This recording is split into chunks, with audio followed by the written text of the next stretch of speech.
அனைவருக்கும் வணக்கம். மே 9 சனிக்கிழமை அன்னைக்கு சித்திரை மாதத்தோட தேய்பிறை அஷ்டமி. இந்த அஷ்டமி அப்படிங்கிறது, அதுவும் தேய்பிறை அஷ்டமி அப்படிங்கிறது ஒவ்வொரு மாதமும் பௌர்ணமிக்கு அடுத்து வர்றது தான் இந்த தேய்பிறை அஷ்டமி திதி. இது பார்த்திங்கன்னா சிவபெருமானின் அம்சமான கால பைரவரை வழிபட மிகவும் உகந்த சக்தி வாய்ந்த நாளாக கருதப்படுதுங்க. இந்த நாளில் நம்ம பைரவரை வழிபடுறதுனால கடன்கள் குறைந்து எதிரி தொல்லைகள் நீங்கி நமக்கு செல்வம், ஆரோக்கியம் மற்றும் நீண்ட ஆயுள் கிடைக்கும். தேய்பிறை அஷ்டமியில் பைரவர் வழிபாடு நம்ம செய்கிறதுனால சனி மற்றும் ராகு கிரக தோஷங்கள் குறைந்து தீய சக்திகளிலிருந்து பாதுகாப்பு கிடைக்கும். மேலும் பார்த்திங்கனாக்கா சிவாலயங்களில் உள்ள பைரவருக்கு மிளகு தீபம் ஏற்றி வடை மாலை சாற்றி தயிர் சாதம் அல்லது அவல் நெய்வேத்தியமாக படைச்சி நம்ம வழிபாடு செய்கிறது மிகச்சிறந்த நல்ல ஒரு பலன்களை கிடைக்கும். இந்த சித்திரை மாதத்தில் வர்ற இந்த தேய்பிறை அஷ்டமி மிகவும் சிறப்பு வாய்ந்ததுங்க. அதுவும் இந்த சனிக்கிழமையில் வர்றதுனால மிக மிக சக்தி வாய்ந்த ஒரு நாளாக கருதப்படுது. இந்த நாளில் நம்ம பைரவரை வழிபாடு செய்கிறதுனால பயம் நீங்கி, பாவம் நீங்கி மற்றும் எதிரிகளோட தொல்லைகள் தீரும். அதே போல் வழக்குகள் மற்றும் தீராத கடன் பிரச்சனைகளும் தீருங்க. தொழில் மற்றும் வேலைகளில் உள்ள தடைகள் நீங்கும். இந்த தேய்பிறை அஷ்டமி நாளில் நம்ம காலபைரவரை வழிபடுறதுனால நம்மளோட தீராத கஷ்டங்கள் எல்லாம் தீர்ந்து நம்மளுடைய தலையெழுத்தே மாறும் அப்படின்னு சொல்லப்படுது. பொதுவாக பார்த்திங்கனாக்கா முதல் பூஜை எப்படி விநாயகருக்கு உகந்ததோ அதே போல் கடைசி பூஜை பைரவருக்கு தாங்க. பயம், பாவம், தீய சக்திகள், எதிரிகளோட தொல்லை, விபத்துக்களிலிருந்து நம்ம பாதுகாக்கிறது, இந்த அத்தனைக்கும் நம்ம அதிசக்தி வாய்ந்த சிவஸ்வரூபம் யாருன்னு பார்த்திங்கன்னா இந்த பைரவர் தான். இவரே காலத்தை கட்டுக்குள்ள வைக்கும் கடவுளாக கருதப்படுறாரு. பைரவர் என்ற சொல்லுக்கு பயத்தை அகற்றுபவர் அப்படின்னு அர்த்தம்.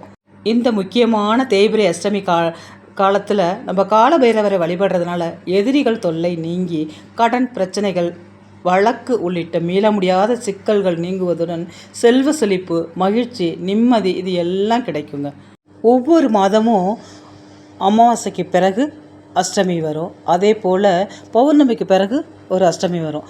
அமாவாசைக்கு அப்புறம் வர்றது வலதுபிறை அஷ்டமியும், பௌர்ணமிக்கு பிறகு வர்றது தேய்பிறை அஷ்டமி அப்படிங்கிறது நமக்கு தெரியும். முக்கியமாக இந்த தேய்பிறை அஷ்டமிக்கு தான் நிறைய முக்கியத்துவம் கொடுக்கப்படுது. ஏன் அப்படின்னு பார்த்தீங்கன்னாக்கா இந்த தேய்பிறையில் நம்ம செய்கிற வழிபாடுகள் கடன் பிரச்சனைக்கு மிகுந்த நல்ல தீர்வாக இருக்கும். அதாவது இன்று நம்ம செய்யக்கூடிய ஒவ்வொரு வழிபாட்டு முறையும் கடன்களை கொஞ்சம் கொஞ்சமாக விரைவில் நமக்கு தீர்த்து கொடுக்கக்கூடிய மிக சக்தி வாய்ந்த ஒரு வழிபாட்டு முறை. அதனால தான் இந்த தேய்பிறை அஷ்டமிக்கு நிறைய மகத்துவங்கள் இருக்குது. அதே போல் இந்த தேய்பிறை அஷ்டமியில் மிளகு தீபம் ஏற்றி வழிபாடு செய்கிறது, பூசணிக்காய் தீபம் ஏற்றுறது, அதே போல் தேங்காய் தீபம் ஏற்றுறது நல்ல ஒரு பலன்களை கொடுக்கும். இந்த காலபைரவருக்கு இந்த விளக்குகளை நம்ம தீபத்தை போடுறதுனால நம்மளோட கடன் பிரச்சனைகள் விரைவில் தீரும். எதிரிகள் சீக்கிரமே நம்ம விட்டு விலகுவர். எதிரிகள் தொல்லை ஒழியும். மனசுக்கு ஒரு நிம்மதி கிடைக்கும். அதுவும் இந்த பராபவ வருடம் ஆரம்பித்து சித்திரையில் வரக்கூடிய மிக முக்கியமான முதல் தேய்பிறை அஷ்டமி இந்த மே 9, அதாவது சனிக்கிழமை அன்னைக்கு. இந்த தேய்பிறை அஷ்டமி பார்த்திங்கனாக்கா சனிக்கிழமை காலையிலே மறுநாள் ஞாயிற்றுக்கிழமை வரை, அதாவது மே 10 ஞாயிற்றுக்கிழமை காலையில் 11 மணி 10 நிமிஷம் வரையும் இந்த தேய்பிறை அஷ்டமி திதி இருக்குது. அதனால் நீங்கள் இந்த சனிக்கிழமை இரவு இந்த முக்கியமான வழிபாடை செய்கிறது மிகச்சிறந்த நல்ல ஒரு பலன்களை கொடுக்கும். உங்களுடைய கடன்கள் தீரும். எதிரி தொல்லைகள், முக்கியமாக எதிரி தொல்லைகள் உங்களுக்கு இல்லாமல் போகுங்க. உங்களை எதிரியாக நினைக்கிறவங்க கூட உங்கள்கிட்ட சகஜமாக பேசக்கூடிய நல்ல ஒரு வாய்ப்பு இந்த நாளில் நம்ம இந்த காலபைரவர் வழிபாடு செய்கிறதுனால, வீட்டில் இந்த சிறிய எளிய வழிபாடு நம்ம செய்கிறதுனால நமக்கு எதிரி தொல்லை அப்படிங்கிறதே இருக்காது. எதிரியாக இருக்கிறவங்க கூட நம்மள்கிட்ட பேசக்கூடிய ஒரு சூழ்நிலை உண்டாகும். கடன் தொல்லைகள்லேருந்து நமக்கு ஒரு நல்ல விடுதலை கிடைக்கும். அதே போல் அடமானம் உள்ள நகைகள் நம்ம வீடு தேடி வரும். திரும்ப அந்த நகைகள் அடமானத்துக்கு போகாமல் வீட்டிலே இருக்கும். இன்றைக்கி ஆலயத்துக்கு செல்ல முடிஞ்சால் கண்டிப்பாக போய் இரவு நடக்கிற இந்த தேய்பிறை அஷ்டமியில் கால பைரவருக்கு நடக்கக்கூடிய அபிஷேகத்தை போய் பாருங்கள். உங்களால் என்ன நறுமண பொருள்கள், அதாவது கால பைரவருக்கு வந்து நறுமண பொருள்கள் அப்படின்னா ரொம்ப விருப்பம். அதனால் வந்து குணுகு, அத்தர், சந்தனம் இது போல் வாசனை திரவியங்கள் வந்து வாங்கி கொடுங்க. உங்களோட வாழ்க்கையில் நல்ல ஒரு சந்தோஷ நிலவும், குடும்பத்தில் சண்டை சச்சரவுகள் எல்லாம் விலகும், குடும்ப ஒற்றுமை நீடிக்கும். குழந்தைகள் நம்ம சொல் பேச்சு கேட்காத குழந்தைகள் வந்து சொல் பேச்சு கேட்பாங்க. அதே போல் சிகப்பு நிற பொருள்கள் அப்படிங்கிறது பைரவருக்கு ரொம்ப உகந்தது. செம்பருத்திப்பூ, ரோஜாப்பூ, அரளி மலர் இது போல் சிகப்பு நிற மலர்கள் அவருக்கு சாற்றி வழிபடும்போது நம்மளுடைய சோதனை காலங்கள் முடிந்து நல்ல ஒரு வளமான வாழ்க்கை நமக்கு தேடி வரும். எனக்கு ஆலயத்துக்கு போக முடியலைங்க, நான் வீட்டிலேயே இந்த வழிபாடை செய்யலாமான்னா கண்டிப்பாக நீங்கள் மாலை நேரத்தில் விளக்கேற்றி வச்சு நீங்கள் பைரவரை நினச்சி இந்த வழிபாட்டு முறையை செய்யுங்க.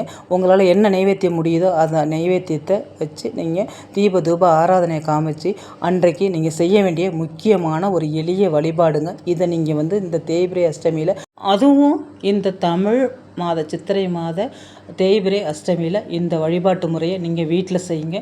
ஒரே ஒரு சின்ன மண் அகல் விளக்கு சுத்தமானதாக எடுத்துக்கோங்க. அதில் ஒரே ஒரு கற்பூரவள்ளி இலையை சின்னதாக ஒன்று பறித்து அதில் வச்சுருங்க. கூடவே 8 மிளகு அது மேலே வச்சு ஒரே ஒரு சின்ன பச்சை கற்பூரம் அது மேலே வச்சுருங்க. வச்சுட்டு அதை ஏற்றி விட்டுருங்க. ஏற்றி விட்டுட்டு வீட்டில் ஒரு இடம் விடாமல், அதாவது இதை வந்து நீங்கள் வந்து உங்களுடைய பூஜையெல்லாம் முடிச்சுட்டு கடைசியாக நீங்கள் வந்து இதை செய்யணும். வீட்டில் ஒரு மூலை முடுக்கு விடாமல் எங்கே பார்த்தாலும் இந்த தீபத்தை நீங்கள் ஒரு தட்டில் வச்சுக்கோங்க. கையில் வச்சுக்கிட்டிங்கன்னா சுடும். இந்த அகல் விளக்கை ஒரு தாம்பாளத்தில், ஒரு பித்தளை தாம்பாளத்தில் வச்சுக்கோங்க. அதில் வந்து பச்சை கற்பூரம், 8 மிளகு, 8 என்கிற இந்த எண்ணிக்கை வந்து இந்த தேய்பிறை அஷ்டமியில் நீங்கள் வைக்கிறது மிக மிக விசேஷம். இந்த மிளகுக்கு எவ்வளோ ஒரு மகத்துவம் இருக்குது அப்படிங்கிறது நம்ம எல்லாருக்குமே தெரியும். கடன்களை தீர்க்கக்கூடியது, தீய சத்துக்களை வீட்டுக்குள்ளே வராமல் வெளியில் அடித்து விரட்டக்கூடியது, அதே போல் எதிரிகள் தொல்லை இல்லாமல் நம்மளை பாதுகாக்கக்கூடியது இந்த மிளகு. அதனால தான் 8 மிளகு, அதுவும் இன்றைக்கி வந்து அஷ்டமி அப்படிங்கிறதுனால பைரவருக்கு உகந்த இந்த 8 மிளகை நம்ம வந்து வைக்கிறோம். 8 மிளகு வச்சு அது மேலே ஒரு பச்சை கற்பூரத்தை வச்சு நீங்கள் ஏற்றி விட்டுருங்க.